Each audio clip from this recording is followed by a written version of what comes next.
C'est dans la cour de l'Institut scientifique d'entrepreneuriat et d'innovation que pousse cette plante de végétation rapide appelée laitue et ces poussées de tomates. Leur reproduction a été rendue possible grâce à la culture hors sol qui se dit d'une culture faite sans le support du sol. Alors l'agriculture au sol, c'est cette possibilité que nous avons désormais maintenant de cultiver sans toucher le sol. Voyez-vous, dans les pays tels que le Bénin, c'est vrai d'avoir assez de terre, mais tous les terres ne sont pas fertiles.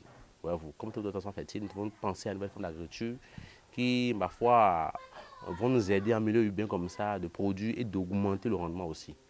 Les avantages et les bienfaits de la culture hors sol sont exposés ici à de jeunes étudiants à travers une communication donnée à l'occasion d'un séminaire de formation organisé par l'ONG EPDD sur les enjeux du développement durable.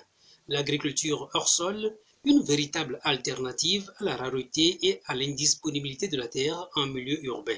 Selon l'expert, elle permet la massification du rendement et l'utilisation rationnelle de l'eau. Le MAEPA a publié en mai 2015 un rapport qui révèle que Cotonou Sol a une demande en production maraîchère estimée à 22 400 tonnes. Et une offre qui avoisine les 6110 tonnes. Déjà, l'écart d'offre la demande. Parce que Cotonou n'a plus assez de terre agricole. On peut pas avoir 12 hectares, 10 hectares à Cotonou. Ouais, donc déjà, chez moi à la maison, quand vous êtes à la maison, vous pouvez désormais cultiver de la laitue, de la tomate, tous les produits maraîchers en un mot, sur votre dalle, sous votre véranda, ou bien quelque part dans la maison où vous pouvez facilement mettre en valeur ou bien mettre un poulailler aussi. C'est la chance que nous avons ça, premièrement. Secondo, nous utilisons nous autres les substrats de coco. Et ces substrats poussent la plante au maximum sur le plan génétique. Ce qui fait que nous avons sur une plante des rendements qui dépassent 2-3 fois ce que la terre donne.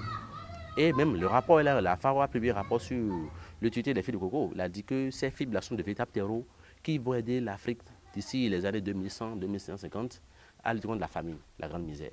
Donc voyez-vous, nous avons opté pour l'agriculture sol, mais avec les substrats de fibres de coco. Ces innovations sont disponibles au Bénin. Donc nous offrons à tous les ménages la possibilité d'avoir chez eux directement un potager. C'est-à-dire, sans avoir le sol fertile, ils peuvent acheter nos terreaux et mettre ça en valeur, mettre des laitues dedans, tout ce qui est produit maraîcher dedans et réussir facilement. L'agriculture hors sol présente donc beaucoup d'avantages. Cependant, elle ne se pratique pas encore à grande échelle au Bénin.